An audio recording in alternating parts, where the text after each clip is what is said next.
అందరికీ నమస్కారం. నేను మీ శాంతి హనుమాన్. అమ్మ కుకింగ్కి స్వాగతం. ఎవరైనా మా ఛానల్ ఫస్ట్ టైం చూస్తున్నట్లయితే సబ్స్క్రైబ్ చేసుకోండి. మా వీడియోస్ మీకు నచ్చితే లైక్ చేయండి, షేర్ కూడా చేయండి. ఇవాళ నేను చూపించబోయే రెసిపీ ఏంటంటే దోస శాండ్విచ్ అండి.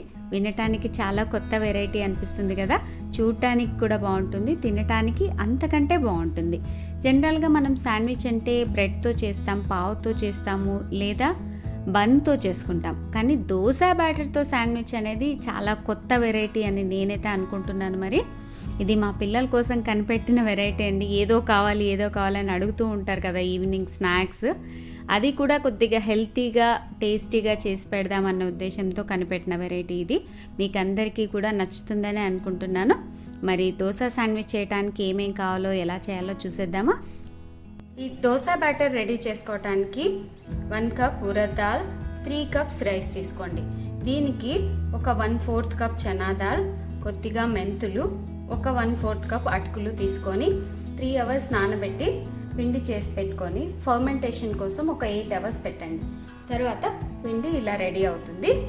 దోస శాండ్విచ్ చేసుకోవడానికి కావాల్సిన పదార్థాలు: దోస బ్యాటర్, ఆయిల్, చిన్నగా కట్ చేసి పెట్టుకున్న క్యాప్సికమ్, గ్రేటెడ్ క్యారెట్, పాలక్, onion, 1 teaspoon garam masala, 1/2 teaspoon salt, 1 teaspoon chilli powder.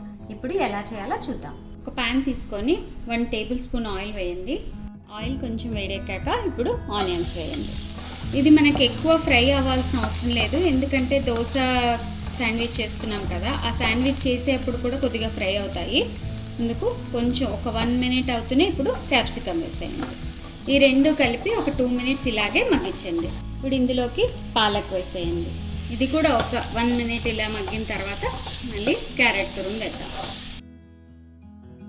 ఇప్పుడు 1 మినిట్ ఇలాగే మగ్గించండి.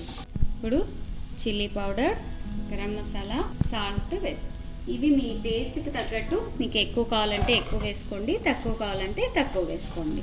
ఇది రెడీ అయిపోయింది. ఒక బౌల్లోకి తీసేసుకుందాం. దోస బ్యాటర్లోకి ఒక 1/4 టీ స్పూన్ సోడా వేసి బాగా మిక్స్ చేయండి.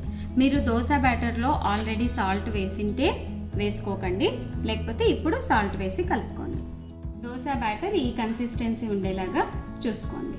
ప్యాన్ తీసుకొని ఫస్ట్ ఆయిల్తో గ్రీస్ చేసుకోండి. ఇలాంటి స్క్వేర్ షేప్ది ఏదైనా పెట్టి బ్యాటర్ వేయండి. ఇప్పుడు ఈ స్క్వేర్ షేప్ పెట్టకుండా ఓకే, కానీ మనకి శాండ్విచ్ అంటున్నాం కదా, షేప్ బాగా రావడానికి పెట్టాను. మీ దగ్గర ఒకవేళ లేకపోతే వదిలేయండి. ఇప్పుడు మనం చేసి పెట్టుకున్న స్టఫింగ్ ఉంది కదా రెడీగా, అదంతా ఇందులో వేయండి. ఇప్పుడు మళ్ళీ కొద్దిగా బ్యాటర్ స్ప్రెడ్ చేయండి. ఇలా అంతా వేసి కొద్దిగా బాగా ఇలా స్ప్రెడ్ చేయండి బ్యాటర్.